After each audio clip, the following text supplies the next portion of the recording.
malo tau le ki he hoatani e ka ingatonga, malo e lau maria ho eki ka ma hamata pure, ki apina kua o te ai polokalama, Tufunga Fonua a lo au ki he weekend, ko e weekend fo ko polokalama fika hongo fulueni kuma whakahoko i he monite kotoa pe i he Tufunga Fonua a lo au, pia kufataonga pe kua ongerea tuki apina ai polokalama koe ni, pia mo e palofesa, te ta sa siwa laftani, kia malo e ke mauwhainga marie, tuku taimi ke whakahoko e polokalama mahauinga koe ni, ko e tala noa ki he tuunga whakapolitikare o tonga, o wakai pe me ta whaaki whakaako.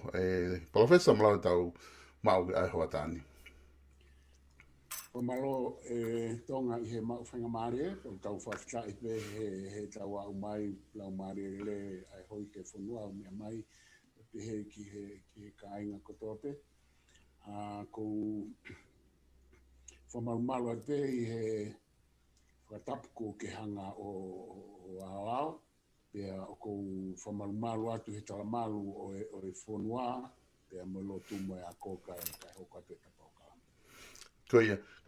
Professor, ko wilo pe ko e konga tolu eni, ko e pāt tolu eni o e whukaweinga, mahu inga, i hono tala noa i he tuunga wha politika reo, pe he ko e ngahi vahe, e tolu o e mawhai, pe ko separation of powers, ka koe pāti eni hono tolu, ko konga tolu eni o ku tā o kia i he ahoni, ka e ki mua ke ta alu mua ki he konga hano tolu e ta tala noa ko ia whikau aki pia mo e ngahi vahe mawhai.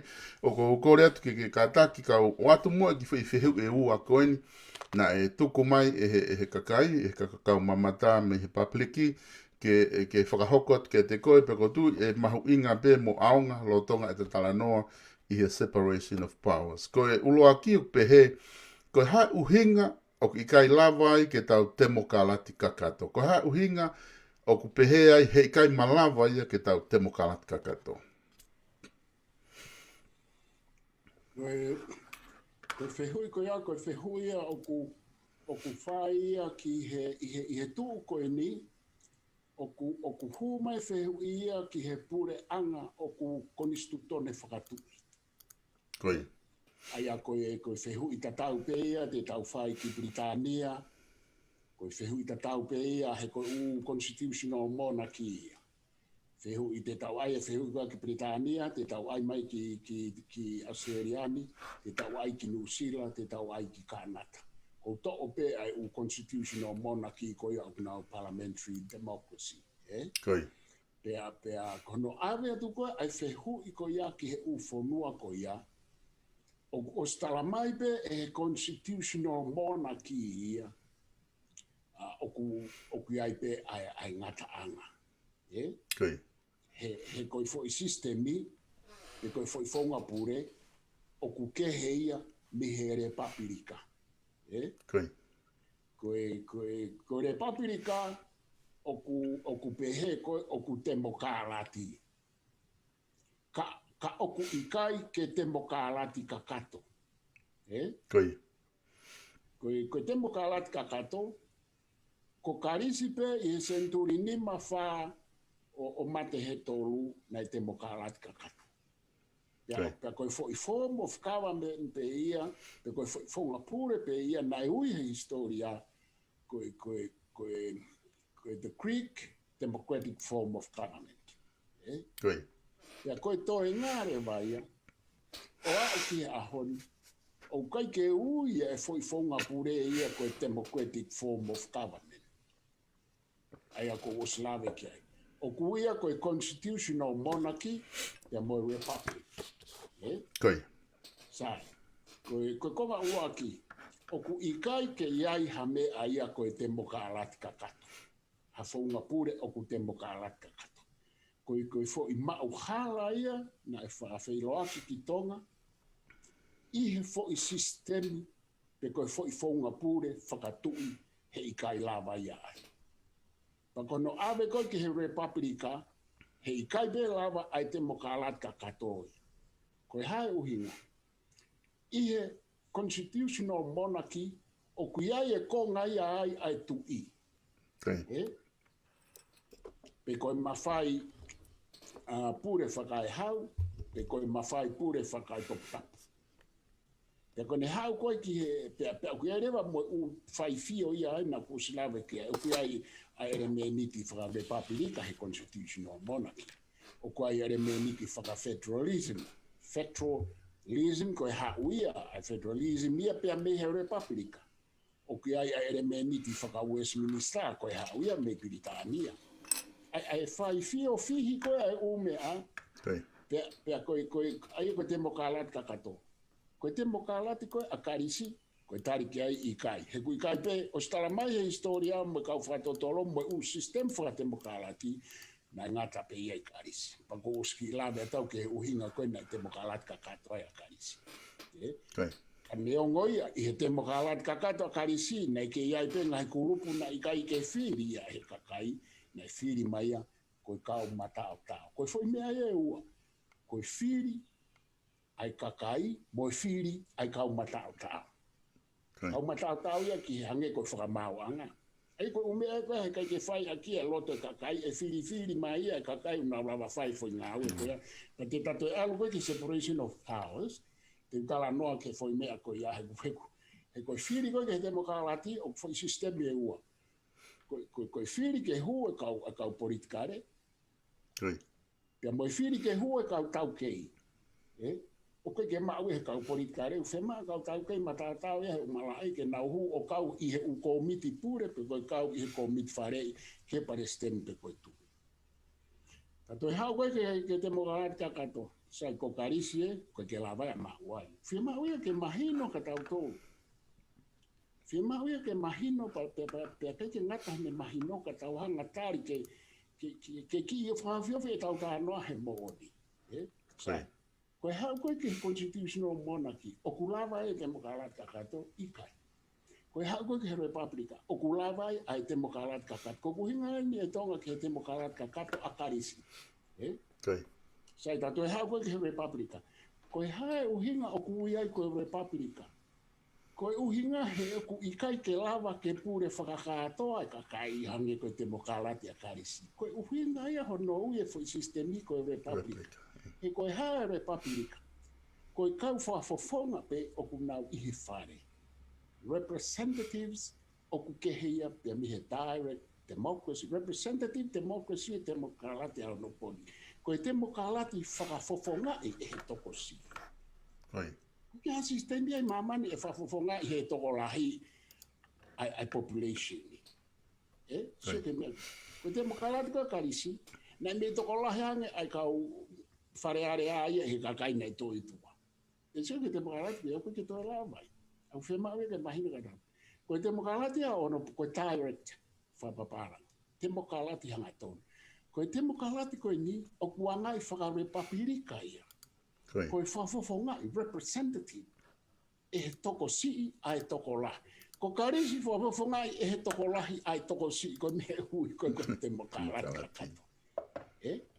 Me oska atoa fupo tolu mano ai kau nofo i he whare are ai kau memi. Ma whawawawua kia. Mahalo koe toko taha mano pe nei tuku i tō i tua pe koe tolu mano nei tō i tua.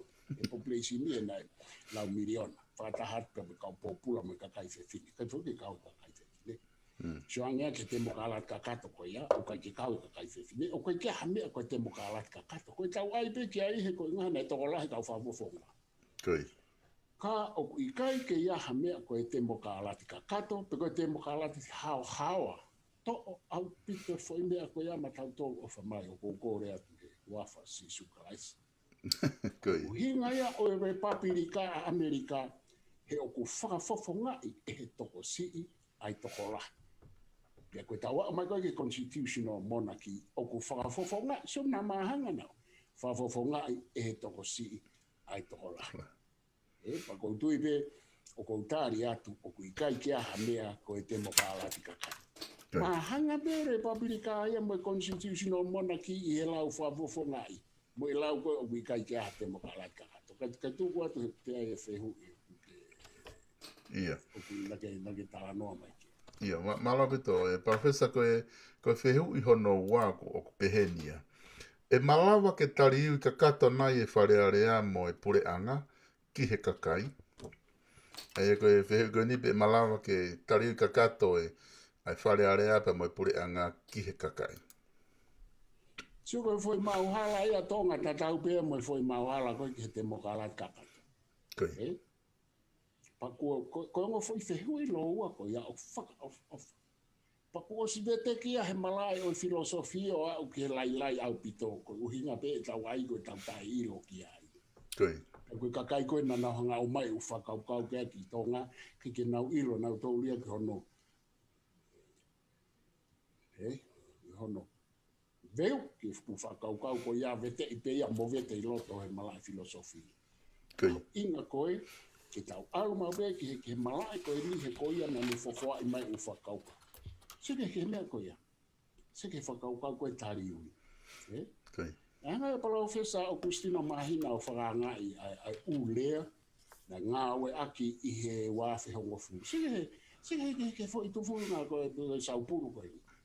Palo pare mahono me alahi o au ke ure. Sike ure na nauhanga o angi. Koe tari ui. Koe hae tari ui. Ure au ku maha. Na tā noa e mahina. Koe ure koe kia hano. Hala he fika mo lau ko. Koe hae tari ui. Koe tari ui piu tau i loi ko tari ui he ako. Koe ui mai ai rou koro he assembly. Pe koe tari ui he porokalama ai saswisiria nami ngai sas whaponsani. Koe tau tari ho tau ui ki he whai ako. Koe tau tari ho tau ui ki he otua. Hoa pe moi. Kono omi koe ai koe whatonga hea mea koe accountability mo transparency. Sai. Koe mai urea koe atakitua. Urea mauhala pa koe kau mauhala. Urea na e ensinia he kau tama koe ni. Koe atakitua, koe atakiloto. Pa koe toi tānaki ati ai koe ataki lalo, koe ataki olunga, ataki whakatai ati noro. Koe hae atakitua mo atakiloto. Hae tari ui. Koe uhinga katoa ke he uma uhala koe pehe koe ai ki he kakai. Ke ai, se koe umea koe na malanga ai pehe. Koe mea koe toa pe i loto ke tari ui ki he kakai. Koe mea koe toa pe i loto ke atakitua. So ko no kamata ini e kuhanga tari atu tonga. Oku ikai ke ia hapure anga e maamani constitutional monarchy mo republika oku tari ui e mea kotoa ki kakai. Oku ke wha tari ui e ke kakai. Oku ke ai e mea kotoa ia ke ata ki kakai. Koe ataka me tari ui ke kakai, oku toki hau ia ki mu ia i he whakahoko hoko u mea mahu inga ia ke whai ke ngā ue. Koe transparency, pe mo accountability e rea whapaparangi. Uloaki, oku uloaki whai ia ki he konistuto ne mo lao. Koe uhinga mea ea koe ia koe whakatonu tonu e ngā ue a u kupu e tonu ki he lao mo e konistuto. Oku ki ka waha kaka ia. Oku fo i mauhara ia. Koe whahinga teke na e whai mai i he revolution i koe a Falansembo Amerika kana e o sipea.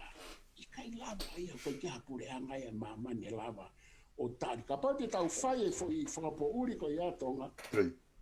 Te tau tari, ko hai e kakai ke tau tari ui ki ai e tau ngā ue kai tuku e lao mo e konistuto ne mo e utu uni. O koe ke whaha tari ui ke kakai, koe fufo i whaharia. Fufo i me ene ai e wāwhi hongo furu o ku hala au pit. Uloa ki koe tari ui ke konistuto koe ngā ue executive whare area, whamau anga, koe whakatonu tonu e nau laka, mo e nau tangutu, mo e nau sio, ki he konistuto na mo la. Whika ua, whakatonu tonu ki he uma whai koe o kupure koe i ngā kupu koe. Sai ko hai ma whai o kupure i he whare area, na oso area atu. Ka atoa o constitutional monarchy, koe ma whai o kupure ki ai koe tui, pare mia, pe mo whare area. O koe ke kau e se ea whare area he pure ki he whare area. Sai, i e fo i lau whalu fua koe. Tau hao reo ke fo i mea hano, ko hai e ma whai loto, i he taimi warea e whare area ke nau whaongogo ki ai. Koe se ea e whare area. Sa tau hao koe ke kapimeti i constitutional manaki. I re volo whaloku fua, ko hai o ku whakaongongo ke ai executive i constitutional monarchy. Ka tau ka atoa, tau ki tau. Whangongo ke tui,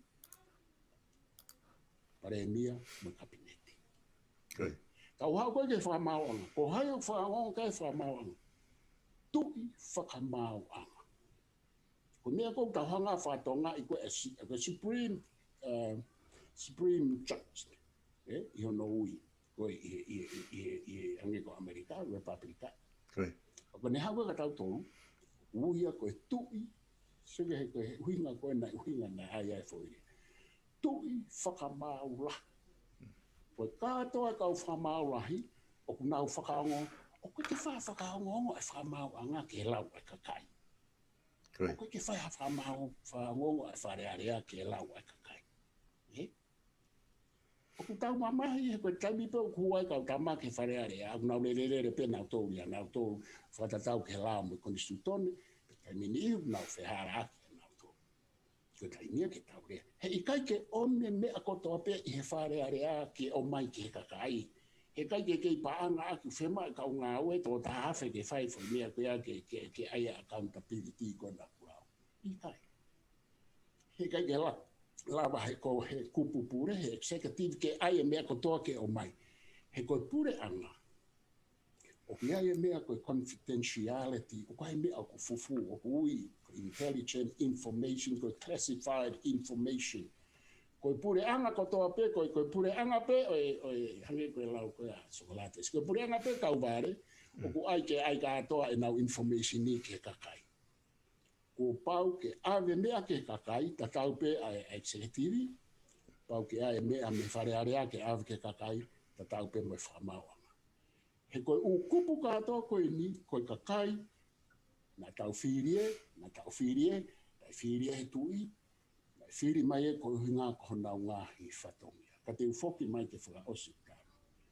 Koe tau whirea whakatonga koe ke ri kātoa tari ui pia moe. Pia moe tari ui koe hai ataki tua, ataki loto moe urea mamau taimi koe ia. O ku vete a ki pia e whirea taha mi ono aha. Koe fatongia. Koe executive, koe kabineti, whai honau whatongia ke lelei, ua ki koni sutone mo lao. Whika ua ki he mawhai pūre, o ku mahalunga ya ki nauto. Ki he paremia, ai kau minista. Whai whatongia kau CEO, ki he kau minista. Whai whatongia kau CEO, ki he kau ngāwe. Whai whatongia kau ngāwe, ki he kakai. Whatongia. Fu mahalunga ange ata mai e tau whangakui i he kau tufunga fonua koe. Ia peta. Whai e whatongia e tamai ke whae ke tamai. Koe ongo mātua ke whanau, koe whanau ke ongo mātua. Whatongia e whai whikau ke ka inga loto. Whatongia. Mai koe ki he wharearea, whatongia ke konistutone mo lao, whatongia ki he tui ta moe paremia, pia moe sea e wharearea. Toki hoko hifo toki kau whai honau whatongia. He kone lelei koe whakapuri tonga. Kone lelei koe ai tauhi ki he lao mo konistutone mo mawhai pure. Pea lelei rewa ki he kakai. Tuku ke he ka pau pe konistutone mo mea ai au whiri manako. Hala rewa e tukala noa pe. Ka koe fo i rea, koe whatongia, o koe ai tau o rea kia. Ai e whatongia ke alaha kakara. Tau whatangitangi. Ai e whatongia ke whaafofa. Hāfua hana ula, manong. Hāfua. Ai umea koe ngō whehui mahu inga ia pa koe whoi mea o wakai hifo tonga. Sike he mea koe ni tonga kau whaose. Nai ai i he tau e whanoa ke pehe, koe kakai ia ke nau hangao. Ai e nau whakaukau ke whakarere a ke whanua. Pea whai koe tufunga koe wāwhehonga fungu, e ku tānoa ke uma au hala koe. Pea ai rewa ia pehe. Mau tohi mai ha mau submission, whakatūtū mai whainga pure anga mau whia mai ke ai. ke ai e lau e kakai. Ai. Se ke whainga maupala ko ia. O ku ikai ke iai hafonga pure I mamani na e whau e hakakai. Kana e ha. Na e whiri mai te ai fo I ka matatao toko tolu ke nau whau e pure anga ko e Republika Amerika. Benjamin Franklin, John Adam, na Palestine, ia mo Thomas Jefferson. Tia. Koe hae fo mea koe ai ke namna tohi submission ni au kana kei wa iau me lo au ma tohi submission ni au submission na Professor ina fotuhakau submission na Christina Mahina te atu me mau report ke mau fotu tu ma toha pure anga ma atu ma te mau ufa kau ki mea koe na fie mau pe mo tala atu ke tuku e na umea koe na fotu tu he palaku ai fo o stala ka do ma tolu he nova e sio pe ha mena fa watu e hai mo hai ke toi hata ko na fa ko ku fe ho ko ha na I lo ke ko ni stuto ne mo u fa ka na fa o ke ka filosofa pe mo anga ni fika wa ko tonga ke ko u me ko to ko na watu pe ya tonga pe ha au ke report e ti pra ke mo to ke ta Stephen Ella watu pe ya ri ka to ila ai pe foi me ko na fie ma ko e lo severe ko mo de kabineti a ko ya pa ko foi wa pure pe ko no tau ha ko foi exercise lo ya ki kai ko foi exercise o ku hala ko ga te mo kala te mama ni na ye fo tu de kai ha fo wa pure e ko ya ko imagino ki mama ni o ki Amerika mo Britania Australia o ku whakangata kakai e nau mea o nau ilo ke ai pia kueha nau ngahi whatongia nau tolu ke nau nofu nau tolu ia ki koe nau mo ui ke whau hako ni sūtone mo hala. Eke toi ha whangafu proposal form of government nau si oi whau he o mea. A koe ku tala noa ki ai ke whakatala e tau whakakau me he foi mau hala koe ai ke pure katoa e kakai koe ai ke tari ui katoa ke kakai. Suko Australian kau whao si aki ka tau koe. Ko o ala koe ki he intelligent information mo classified information hange koe nau tā noa ke whistleblower. Ko no kumi koe he ACO koe mau wa ai au hange koe CIA. Te mo mau Federal Police o wa ai au hange koe FBI. Ko kumi ko ta ki katoa mai o mea homo api mo computer mo mea. He ko hai uhinga. He ko u information ia ko ke whemau ke sio ke papiriki ia. Ko o mea ia, ko mea pea a kabineti, ko mea pea whararea, ko mea pea whamawanga. Ka ku ia irema mo o mea ke awe ki pua. O pehe tau mea. Eka ke mao hapure angai mamani o ku awe katoa loto ki tua. Eka ke toi aonga reo pe mahu inga poko ai e pure anga ki haa koko o sawe katoa. Loto ia ki. Ko insecurity, ko national security, ko privacy act. Ngo mea mahu inga ia iha fonua ke puke aki ai malawa ki e nau survival. Ko pau ke ai e national security. Mea kotoa pe ke malu e fonua, mea kotoa pe whika o aki mo privacy act, mea me totonu ai pure anga totonu ai whaetau taha. Koe tau ngahi totonu. Seke o mea koe. Eke, e whakafokia. Ia, māma mito e Professor. I he wiko o si foki na ke tala noa, i he wiko o si e whamatala ki ngahi wahe la lahe tolu koe separation of powers. Kana ke te hoko ia tu e ko ia o whakakau ai mitia koe bureaucracy koe ngahi waha la lahe tolu na ke hanga o tānaki atu ki ai ke ono. Ko ape fitu ono. I he ngahi wahe la lahi ia ku asimai i ahoni. Koe kore atu ka te koe ke kātaki o hoko atu mo a ho whamatala ki he ngahi wahe ko ia koe ngā ke tā hoko atu ai e ta tala noa ko ia ki he separation of powers. Ia hange ko mea e ho e ki, hange na talawe kia i he wiko si mo i ngahi koe. O ku tolu, Oi. Ai vahe koe ni o mawhai. Kana aku lawe atu koe sio koe a nipe na ku ki lawe pepa o kana ate ngai whakatata. Ai kau filosofa mo kau wako pe o kuono. Oi. Pa ko wange ko lawe toi tāna kia toi fo itaha pe fo iua kia ke fitu mo wau. Tāna kia ke anga bene. Oi. Ke hala hata hae ka pa o kau mo ia e koe uhinga o ku kau e ukupu fo o koe ne tolu tāna kia tu e tonga. Kau nau tōria hono ue sia ai kapneti mo paremia, kau nau tolu hono ue sia tu i mo whakatako ni, kau nau tolu hono ue sia ai whamau anga, ai tu i whamau lahi, pia pihe ke sea. Ai a koe piwa koe si, koe anga e whako tuu, whakalere o e mo ui ngā ue whaka ofisi koe uhinga ia piwa koe si. Kamata mea he tangata sociologists, ko malai sociologia, ko Max Weber, mi si amane. Koe nani hanga vete mai whakaukau he piwa koe si. Ai a koe mea taha koe media, na koe kuki lawe kiai, na koe mea taha koe kau whare i pia me muri, external advisors, pa koe external consultants.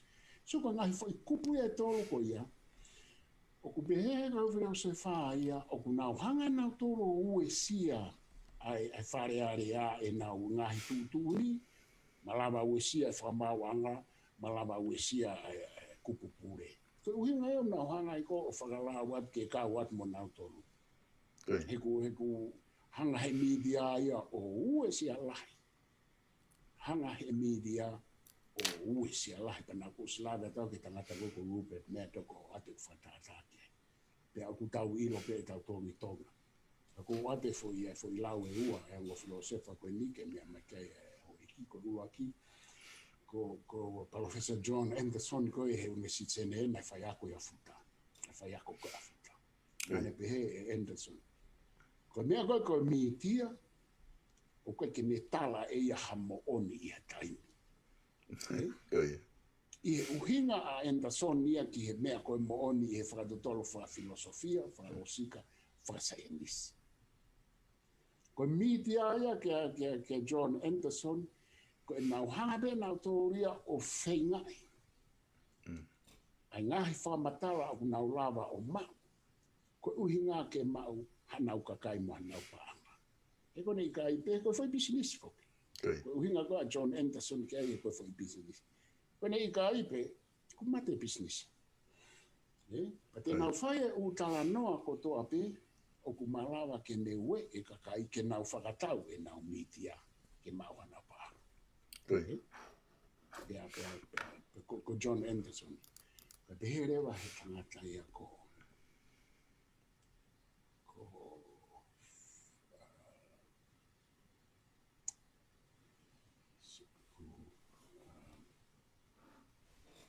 Carl Lippmann. Ko tangata nane tohi ene hanga wha ene tohi tangata political commentator. I Amerika, i ka mata mai sa sintu kosi. Ene hanga wha ene tohi ko public opinion. Ke anga ai wakai ai kakai. Pera ane lawe re wau nei pe. Koe media, koe fo i kupuie, o kune koe ne pehe koe. Koe mea koe anga koe wakai, koe sio ai kakai ke mea wha politikari. O kune hanga ngau ea ke whuirea koe pseudo environment. Koe uhinga whuirea ai koe ia, koe anga koe ai sio koe ai kakai. Koe ngahi kulupu o ku takitaha ai ene sio i he ene whahinga mau o whakatatau ki he ene ongo mo anga ene whakamahamahao. Te whoki pia ka inga mo Anderson. O ku ikai ke pehe ko ha umo o ni whakaukau. Koe uhinga ene pehe ko e siuto. E whuirea ko ke siuto ko ha umea o ku ikai ke hato tong o ku anga ngai loi. Koe ne uhinga koe ki ai a Lippmann he koe uhinga. He koe anga pia fo i ongo koe. Ka alatu ai fo i mea, ai fo i whakaukau. O tau atu ka pau koe tau pehe, koe kau lotu. Alatu ko tau atu ka lotu, ka koe si ai e nau tui whakalotu. te nau hau aki e nau fo i ongo ko ia. Ke nau hanga nau tauria o tau ka vei ke pehe fonua he ko ngā he ko kau lotu nā. Ka ala to tau ia kau whāma o la vea ai ngā ue kau whāma te nau omi e nau fo i ongo. Ka pehe e ritme ia koe uongo ia ko ia koe ka uongo mo oni ia ki he public opinion koe whakalufua. Koe anga pia uongo kongo hao ai ukupu koe ni o makatuunga i he nau ongo i ki he nau sevai o ki he nau mo ui. Ai koe ne pehere ba. Koe umea koe ia, koe hae kupu koe o kune lava o ave ki he fonua mo politiki koe media. Koe media o kune. Ka ko kuhanga tānaki mai ngo whakaukau koe ia. Ke ne huo i mai ai fo i iwi koe o media ke ne hanga o furi mo ne hanga o taki. Mo oni pe taki halai a kakakai. O ne uesia ai tu uni. Ai kabineti, ai tu uni e whare area. Mo tu uni. Ai whamawanga. Ange ko klawe ko ka Rupert Murdoch. Ko Rupert Murdoch, lava e a uesia ai whiri pare mia mo whiri whare area a Britania. O se whamoni i he ne ngahi media. Lava e a uesia ai whiri a Amerika, lava e a uesia ai whiri a Australia. O kuia Rupert Murdoch i mamani koe the king maker. Ko ia ko ne hanga o whau hataha pe ngau hi hataha ke hoko koe tui. I pune hanga koe. Ma koe hae uhinga ke ai. He ko ia o kune puke ai media lahi taha koe a mamani. Pe kune wa inga pe ai i hataha me fia mau ke whakahu ke whare. Sike ke mea koe. Sike mea koe. Hoa moni ia po uesia ai e whare area. Ko mea kong tau tānoa ke ai ke tau wakai whaerei ki he whihi a mea koe mo ui he ahoni ko hinga ko toi ukupu koe. Pa ko mea pena e hoko i tonga. Ko ke he ko Rupert Murdoch mo akirisi e tau pare mea koe ko mamau atu. Ko na ke he e ko Rupert Murdoch e koe ko hataha politician. Na ke kandidate. Ko ni pisinisi pe ana e ko sana pisinisi. Nani ke hui ni whare area. He kutapu whoki ke campaign hataha o kuiai hane media. I demokrati. Ta tau pe constitutional monarchy pe mo republic. Kana e haa tonga. Na bosila pepe. Lere vai pe. Media pe candidate pe hua pare mea. Osi uesia pe mau iai ai u constitutone. Moe lao ki he vahe koe mea koe mawhai. E koe mea koe te ta hokua ki ai i toenga i ta poka lama. Te ko matatala noa oku i kai ke toi ia me ai e tonga e ta e uesia ai vahe mawhai e tonu e taimi ka ua awe ha. Moe taimi he i kai ke tau whakalei e sistemi ke oua whakalahi e tau hanga mau i mo uesia ai ngahi tapuia. Kini rāno a Charles Montague. Ai koe na ne whai e whakau e no pōni. Koe ngāhi whatongia ke nau kehe. Ia oua e whakataha haua fo i whatongia e oua i he ukupe tolu ke hage kōk na lere pone. E koe ne mōre ia ai. Kai ke te ere wahatau a tāina. No freedom, no liberty, e taimi ka whakataha e whamau a ngāia mo kabineti o na ki whakapone. E taimi whakataha e whare area mo kabineti o na whakapone. Ka te whoku mai ke media. Te uhau ki he bureaucracy. Koe hae uhinga o nau pehe ai kau whio se wha, kuma whai lahi pehe ai kupu koe ni. Pe koe whaunga whakai ngā ue o pure anga pe mo ngai whaunga whakai api ngā ue whaka office. Me nofo bureaucracy i mo ui whaka office. Mo whakatutu unga mo anga hanau mawhai ke tau hanga ue sia whai ngā mea. O si hoko i tonga, kau ato pere o whatātā ki tonga. Ko o si lava e he kau ngā ue whakapure anga ia e nau ai whakatutu unga kamata me he nau fo i tuku ngā ue koe nei hoko koe ki mua e wāwhe māo no, e koe tu wāwhe māo no, e ka mata ki mua, kua re ai whi tau. O si hoko e ke nau tala mai, o ku nau mawhai lahi nau tau ke nau hanga o uesia pe ririu ai tūtu uni ai kabineti. Whamau anga. So ke kau fo ke kau ngā ue ni koe o pure anga. I o nā wiwi whakapio koe te ko tō mai whai keis mahino koe. Hanga e nau tau o uesia katoa tūtu uni a whare area kabineti mo whamau anga e hau koe.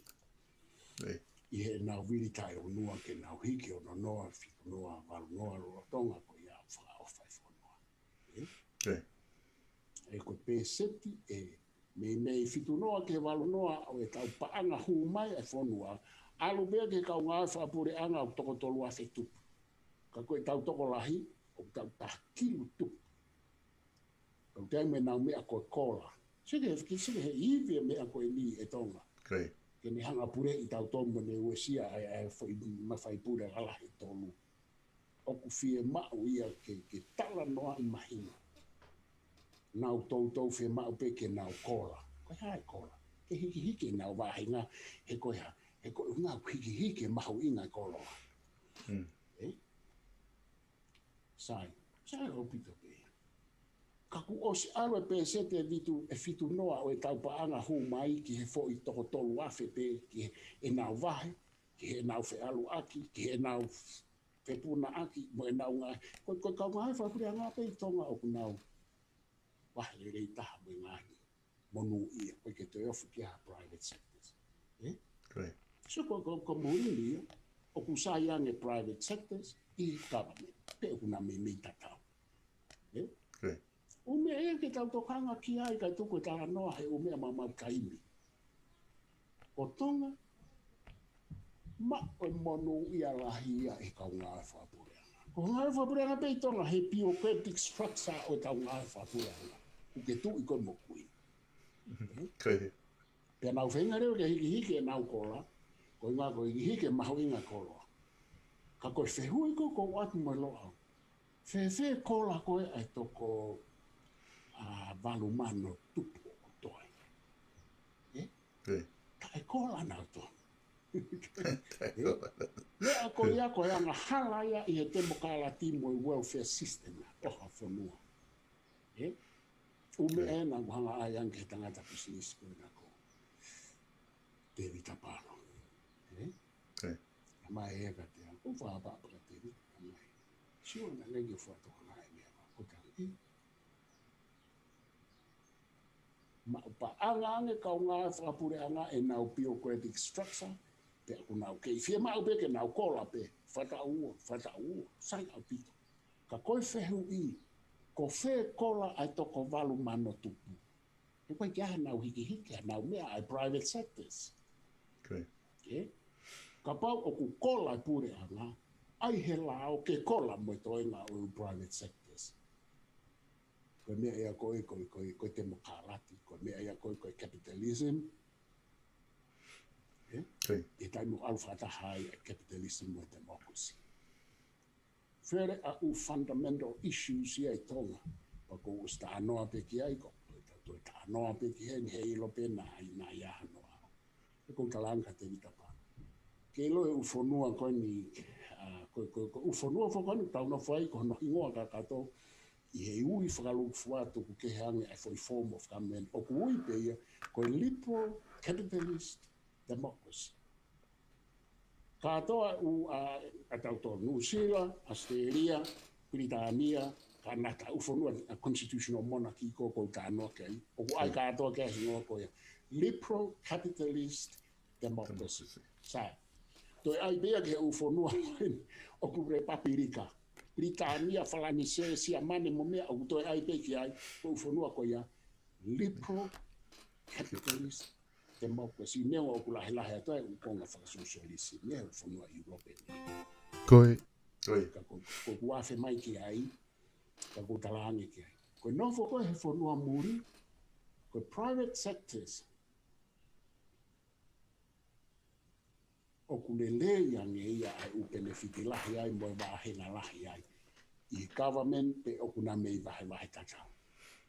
Ya kuia u private sector sia Ko uhinga ya ko mea ko capitalism pe mo free market economy.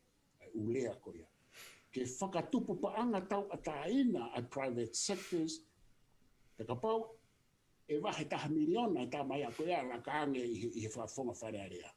Pea o fie rewa society. He koe ha, o kai ke nofo monu i a mo paanga lahi i he government. He koe kau whaunga tolu koe ni. Ka hame au hoko i tonga, he tau bureaucratic system, o kaunga au e whapure ana. Nau wahe lahi nau to. Toi ia me nau ngahi monu ia. Ia me ngahi allowances. Pea nau puna holo e kau CEO me kau minister. I he ngahi monu ia oku o mai me muri. I he ngahi pure anga. I he mea u United Nations mai hafua. Ko ai nai ke hawe u whainga maari e pehe pia ave ke u private sectors, ka pau ka mea au kai ke whikau aku mo politiki, pāsi atu ke angai kulupu ke nawo i e u whepuna aki ko ia mo u allowances ko ia nofo hotere mamafa, kai lere i mo u mea aia, ka koe bureaucracy u paro pare masolo, ka koe bureaucracy u mo onbe ta anoe kau filosofa, nau arake nau tolu ia, nau esia nau tolu whai tolu koe. Kau whakaosi ke external advisors, pa kau whare i me muri. Nā ko o slawe ki ai. Foi Tufunga Fonua, hangare me nau tolo whakahua te foi whakau koe good governance. Kau whakatonga i tonga koe pure rei. Ta tau pia mo i tala noa koe ke urea koe tari ui mo e ata ki tua mo e ata ki lota. Ma koe hanga koe tu e good governance hono whau. Kau nau ngawe ngai ka kou ke ilo i ko entu ka proklama ki tonga. Ka kou ki whimau ki whaloloto ai. Koe mea koe pule le, ai ni kou ngau ake Pasifiki.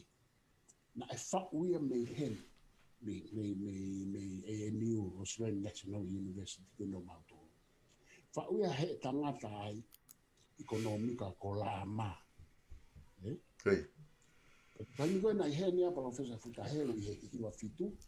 Foi mahina i tōru hiwa hono ke hiwa fitu he neha o visiting fellow mai ke Tufunga Fonua Australia. Mahina i tōru e nehe nina o lawe ke. Na mao ma pe mo futa ki a la ma. Ko mau maheni ka maheni a futa mo i tama. Ko mao e no si o tama la ma ke mao ane. Ke mau tala noa, te fita o kai ko au ko ke ia ko futa, te fita ka futa. Ka ko au fuko ko aro mo futa manofo, ma na manofo university, pa maore. Au wa futa ka la mama o pota no i puti mo la, ma ta no e la ma ne foi system ni. Good governance. Te ma au kende u seminar. Aia ko uhinga o pure lere i a good governance alama. Ke hua tuai ai kau whare a muri, me he u te mokalati. O whare i ki tau tolu i he uhinga o ku ikai ke tau matau mo mama whiunga. Ke tau whakarere e tau te mokalati he u tau whou ki ai pa kai ke tau whloko i lorere e mama una mo ni te tamai. Ka koe poini koe o ku whialawe au koe external advisors koe fwoi kupu koe ia o ku ono aki koe ni e nau whepaki mo mea. O ku huma ia i he good governance. Ka koe hamena e hoko ua awhengo fulu. Ka wanga i tau tolo a e me apa tau whakahi ngoa koe. Hiri whakia hewa good governance i he tau te mokalati koe nei rau. Nau hiri fina tūra o lunga pēha. So ki he tō. Whakapaanga lewa i New Zealand mo Australia. Lau miliona. Keha. Ke liliu tau tō ke tau te mokalati. I e uhinga koe na te mokalaka katone e ua ki kai kia. Kai ke tau ilo tonga koe fwoi huia a external consultants system. Tau whoka tu po uaki. O ko ulo tonga lere he tau whahau i e proklama ki tonga. Tau whoka tau whahau. Na iai hamea pe fo i toko ua pena nau whao e whukonistu tone lahi fi for au yuria pe mo lao kato so fe ma pe for expect e tonga pe ke fe ma o ke fa proposal mai population ni ke mai na fa kau e koe foi sistemi koe whakakonistu tone mo whakatemo kālati pe koe haha no whahinga. Ai lao mo koe ngā ue ia ai kau filosefa mo kau poto i he lao mo u mala e whakako. Sai na e o atu ha external advisors ko kuhinga ia ke whoki ka tu pōru aki. Na e whai ho atu ha lau miliona ke wahe e pe ika mo tau whahau ikai. Na ana wahe i he umea na whai ikai. Nei toki ai e wahenga o peika hene paremia, pa toki ai me wahenga whakatu. Koe hamena e hoko he wafe hongo fuko, ku tāno an ke mahino ai hua external consultant system. Na nau whakapaanga e nusila mo asteria lau miliona. Pea, wahe, lau kilo ki miliona ai komiti, pe koe u komiti. Soange ke foi mea. Soange ke foi corruption ko ia. Moi foi kaunoa ko ia i hono whau. Nau hua tu koe pehe ko nau tolu nau ilo ki foi mea. Ka nau at lewa whakapaanga. Pea toki hu mai e kau poto oi au we. Tonga ke manatui, ka pau ke manatui ai ua afe hongo furu, ua afe mahiwa ki he ua afe hongo furu. Koe tālanga lahi e tonga i he wahe ai ngā komiti koe mea nā nau whai e fwoi tufunga. Nau wahe lau afe he hoa moi. Se ke tau sipinga, koe tau o kumi ai,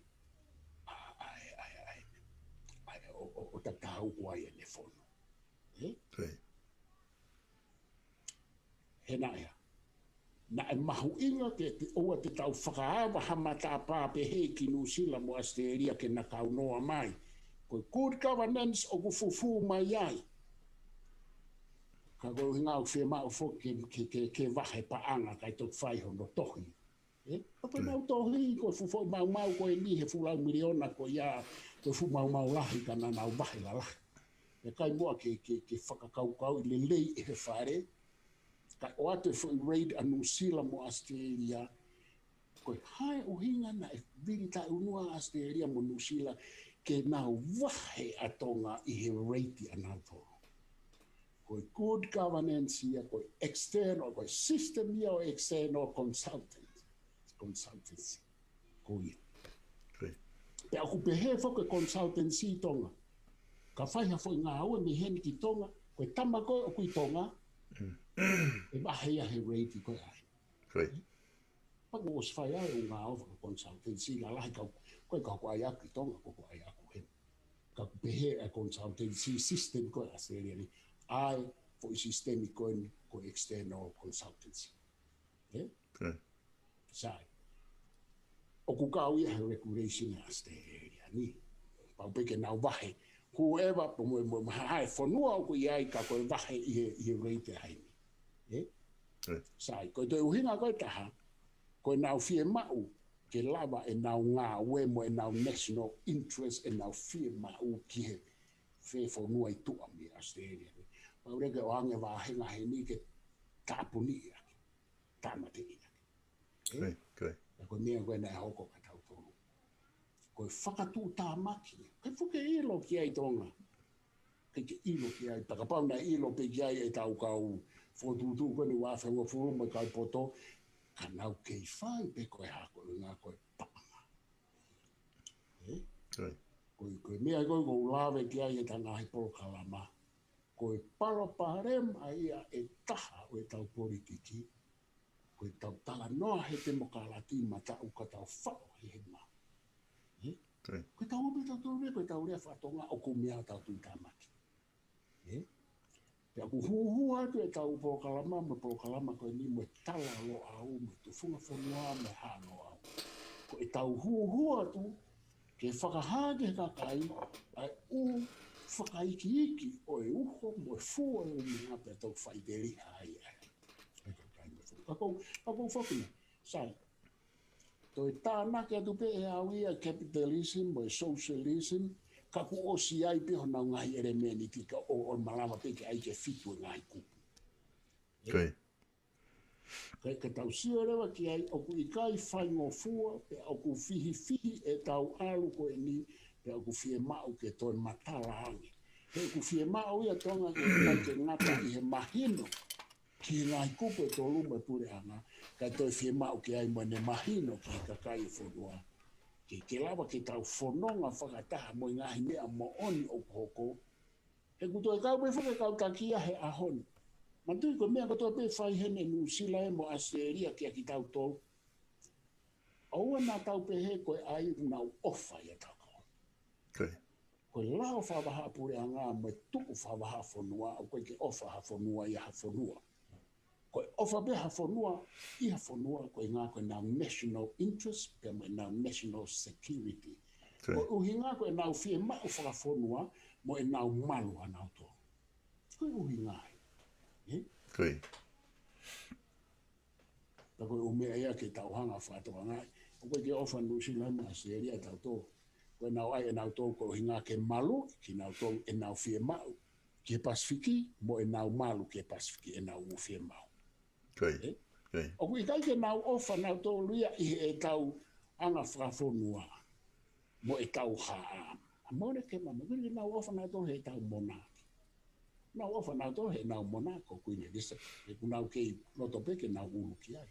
Kuina ofa nau tō rea he tau tui. Okay. System. Ko tau tōru pe ia ka pau tau ofa ai mo tau keisa ia ki tu. Ka kou fie tāna kia tu tonga ki mua pa tahoko atu.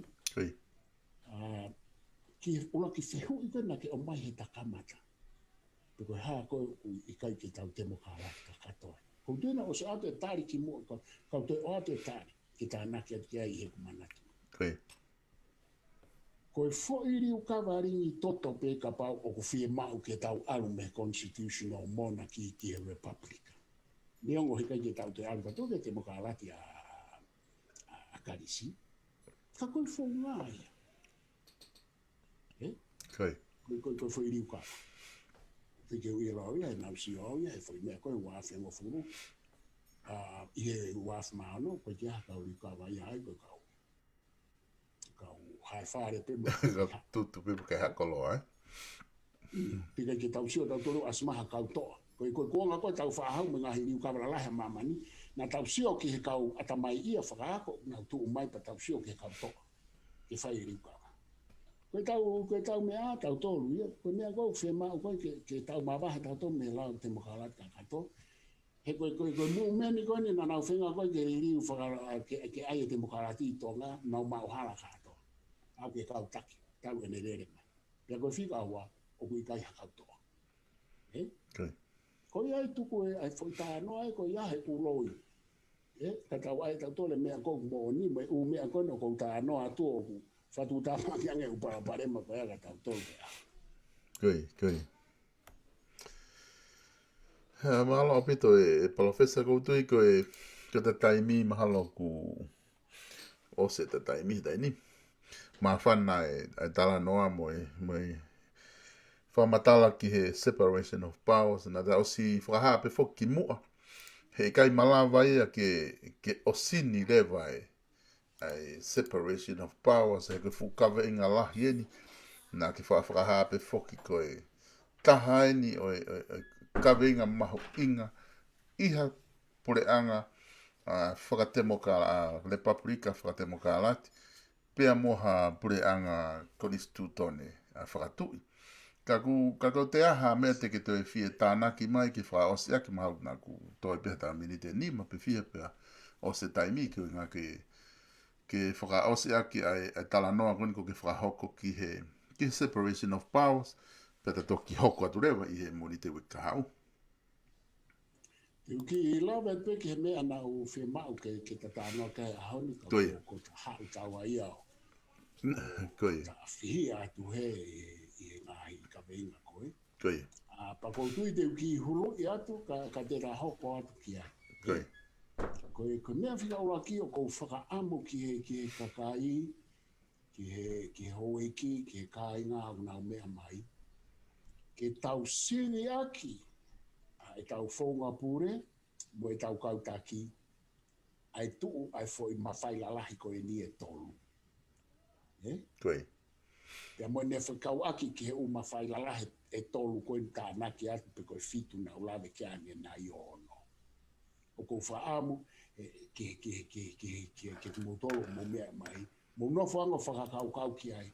Pa koe mea kotoa pe e whai, e tau pure anga, he pare mea me kabineti, ko whenga pe ke sio ki ai, pa ke sio rewa ke whare area, pa ke sio rewa ke whamau anga, e nau tuu, pa ke whakakau pe o kusai, e nau foi tutuni ko ia, pa ke o kusai nai ke whare area, pa ke whakangogo pe kua halau ke whare area. Pa ke o kusai nai ke atenseni ale mo e whamau anga, pa ke sio pe kua halau ke. He ko mea inde utala atu ko e tau parapare mai eta.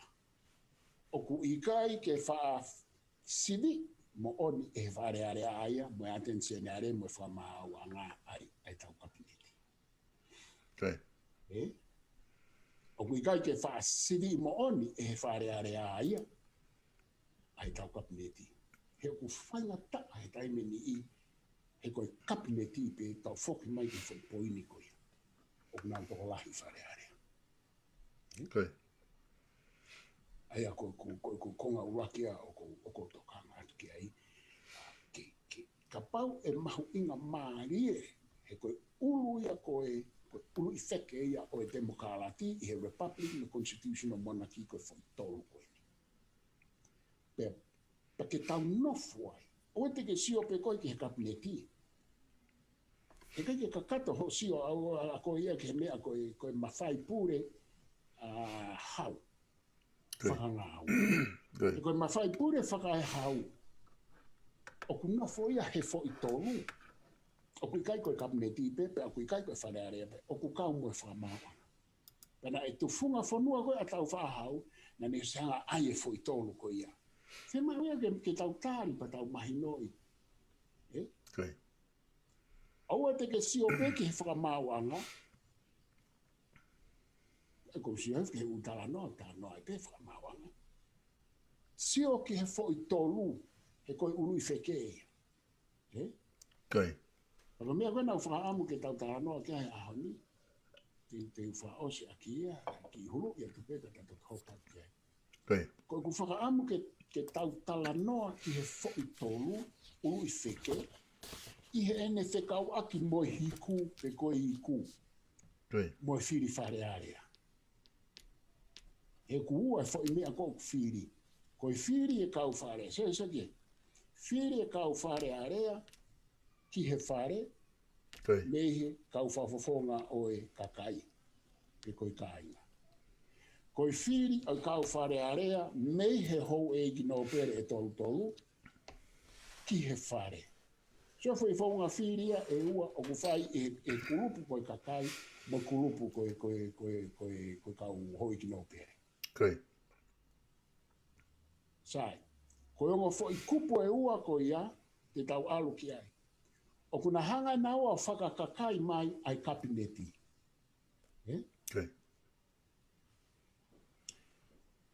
Whiri ai whakamau anga.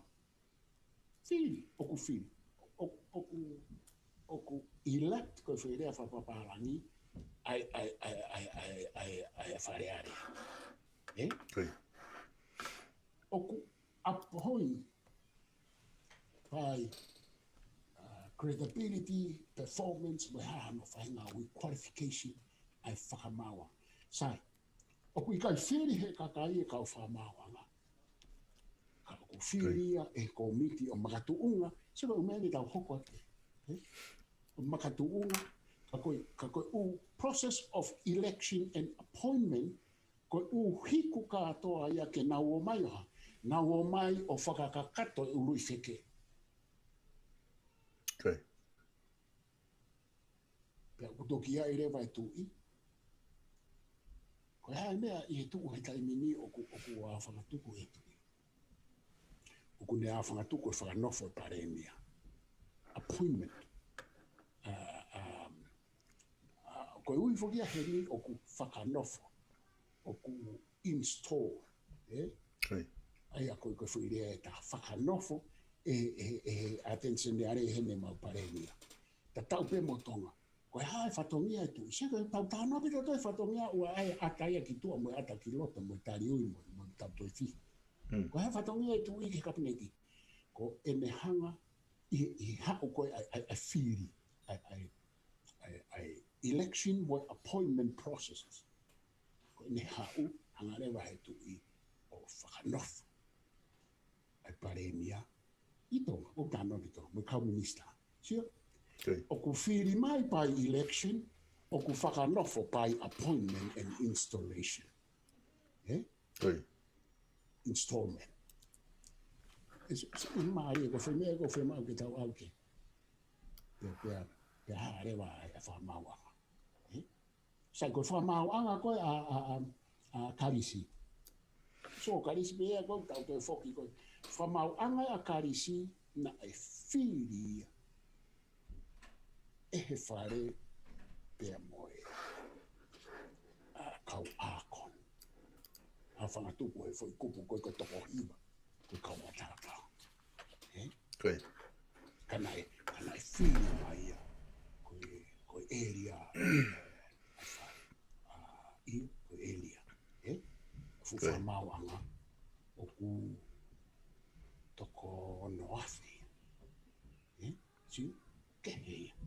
O tau tolu, koe kuonga koe ni, o kui kai toi whiri pe hei talo mai me kāta koe a Britania, hau ke English Bill of Rights, hau ke Bill of Rights a Amerika, hau ke revolution i ukawa a France, pau ke tau sio ke o mea koe ni, he koe tau to'o mai ni. O kui kai toi whiri pe hei ia o ange ko karisi. Koe ke hawha mawanga e tō no awhi, tau e tau hau. Hau kuha. O ku whiri mai ia i he qualification. Pea koe kakaia nau whau e pure anga ke tau hanga manatu. O i kai ke whiri ka atoa mai e he kakai, pea koe kai ke hamea koe pure anga o e kakai i he tau talanoa ki he ngai whaunga ngā ue. Seke tau kawalawe whaos, kau katawa, te tau alwha i hike. Koe tau whaifonga motua koe wāwhengo fu. Whiri e he tui, ai pare mia. Pare mia me whi. Pare mia nei whiri e he hou eiki. Kei whakatemokarati pe mo e whau process ia. Pe whaka republika. Whiri e he tui, ai komunista, mea. Me he kau hou eiki he ne kamata mai nei whiri. Sige, election, appoint election. Na e whiri e hoi ki nopere. Pea kamata, ke ne hanga to'o mene ka komunista na e whiri e he kakai. Ko whenga te uwete i he uike ka hau, ai whiri mai, mohono whakanofo atu, pea mohono whamawhai ia. Tau tala noa ke foi ui wheke tolu, mo yanga i ngahi whaunga whiri o nau tolu, mo yanga e whehuka aki, ai nau whenga ue, maare au pito me alu koe e tau toe, ki keri atu koe ke foi ui wheke tolu, pia whakakau atu me ngahi ului wheke fo o stānai, pia whakakau atu ke he ui whaunga whiri. E sio ke foi ului wheke koe tolu e tolu fo o kutānaki. Media, external advisors, ko tāna kai bureaucracy. O ku whiria e hai. Mea ngō kai ke pehe o whomoro ke whakarao i. Ka oku nau i ai he lawa kau whilo se whau nau wheue siaki. So koe hai media, koe u business ia. Whiria e hai. Foto pēr ka kai whawhiri mai. Whewe external advisors. Koe kau matao ia, o ku ngā ue ia ke ngai pore anga muri, ngai kau taha muri. Ia ka harewa bureaucracy. Nai whiri nā tohe kakai, se ke tau taha no aini ke tau awat ke mahi noi, o ku ikai ke whiri e he kakai e mea ko tō pēk whia mau ke ai me kau matao. Whiri e hai ai kau ngā ue whapure anga me kau ngā ue he office. Whiria he CEO mai process koe ku whai. Nai whaunga koe. Sa, behefo. O to fili he tu ia ne kau fare. Ako e ke fili e hai. Ke fili he kakai. Ke fili e kakai o ku fia mau pe he tu i ne kau ataina ke ne fili ha foi kakai ke fare i ki ai whaara mo hai umia. Fili nei he kau matao tau. Ko te mokarati ko a parato como Aristotelo. Ya poupou ki a John Jack Rousseau ko Monster Q. Sini ka kai ko ni. Na pehe na to e tonga. Ko fa osmo ni. O ku ikai fie ma e kakai ke na fili e kautaki. O ku fie ma o ke fili mai pe e kautaki o ku atamai matala philosopher king. Ko kau aristocrats ko kau ho eiki o ku na poto matata o ke na whakarere fonua. O ku kau i he mea e tahana e whakahu e kau whahau ke fui sistemi. Fili pe ko kau tangata ekonomiki iloa he aho ko ia. Ko mai uri tu pogi iwa. Ko tapesia he aho ko. Fili ko foi le ko ga Aristotle mo palatu mea ko. Fili kau taki mehe tapest. Great. Pobo kia Rousseau, pobo kia Monster Q, mehe le reita. Ne ai e tau wha. Ko te tā lanka wariku, te tā mā o lunga ia he ako, ia tu keha palofesa whakaheo, i he ako toko mai moi.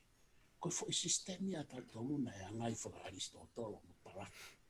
Fili ai le reita ha, lolo tonga ko i ako e nau hū mai. Ani i he nau tolu, i he fili ai kakai, pea fili mai pe ani i ko i ngā ko e nau tau klima tau mo poto mo i ilo. Ko whamaro atu i mau whainga maari. Bibi o ena, te koe tonga papiheki e wei, mo tau kāinga mea mai. Ko katau atu. Ia, malo apito e profesa, ai mau e whainga maari o aho koe ni, moni te ko tau pe ke ma ui ke whahoko e whamama ko ni pe ko tui ku o ku mea i pe ho tau ka inga ku unu atu eni e ta polokalama e ngahi konga lahi ke te unu ke he loloto au pito i he ngahi whekeri pe o ngahi whamatala ku ke whai pe ku whamalo lahi atu i he mau whainga maari e kata toki whelongaki i he moni te wika hao ka ko whamalo atu ki he kainga whanong ko tau pe ho mo mea mai kai tuange ki whainga maari ko ni ke o atu whan ki tuwaki pe toki tāpuni a te polokalama ka ku malo apito e profesa ka tau toki whelonga ki he moni te. Malo awha. Koe e ongo ngolere e nia ki loto Aotearoa. Kainga tonga, ka pau o ke whakaukau ke whitongi a hao melere aki ha melere fo o e kuonga, koe chimana wholesale orders o loto o tahuhu, ai kaudaha melere ko fuola tau, e nau toko ni ho tau kainga Pasifiki, o ta kawa i be koe hatu unga o ke iai. Aia e ne whaka ofa e nau melere fo o, pe te maa o whiunga, mo ta wivi whapanga. Koe chimana wholesalers o loto o tahuhu e maotoa e veni 4-wheel drive kehe wau ki he tau wawhi wanoa. Veni whamiri se avalu, se honfulu mo se tahaua. Pe ka lau ki he mau ka oua, whaka of atu a melere. Whatonga iang e mau klasi veni manakoa ki he whamiri koe Mahintra tau wawhi wanoa.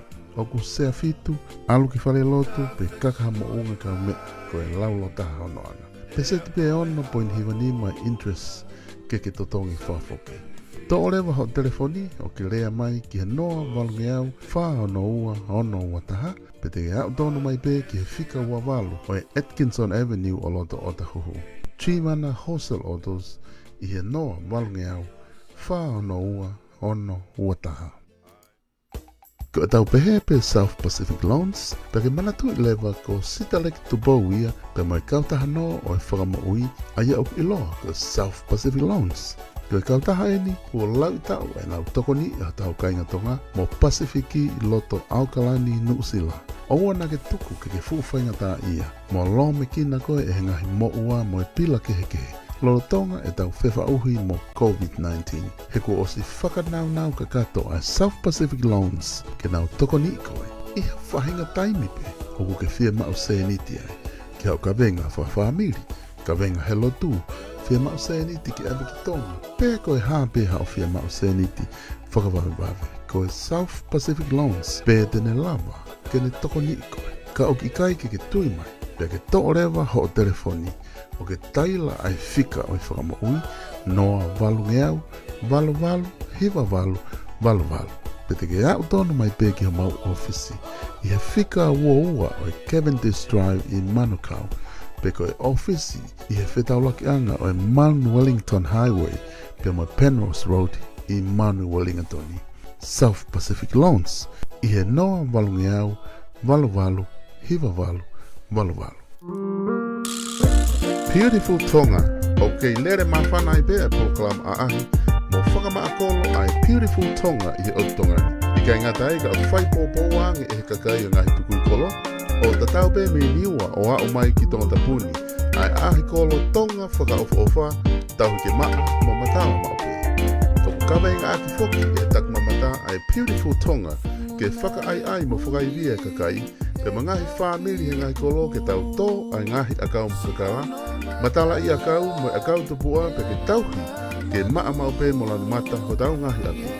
Ke konga pe ia e tau whakamalo sino mo ilerei ke tau huo, tafi, pe a hiko veve i tau ngahi api ke maa mau pe ke tau latai mo manawa i a ea o maa mo fo ou.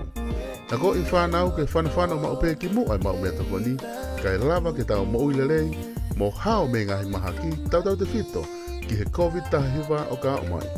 Ka o mai ke tau Beautiful Tonga pe tau hike maa mo lanu mata mau pe he koe tonga ia o tau lau kau mo pore ai. Beautiful Tonga o kuatu eni i hangalelei ai Tonga Tourism.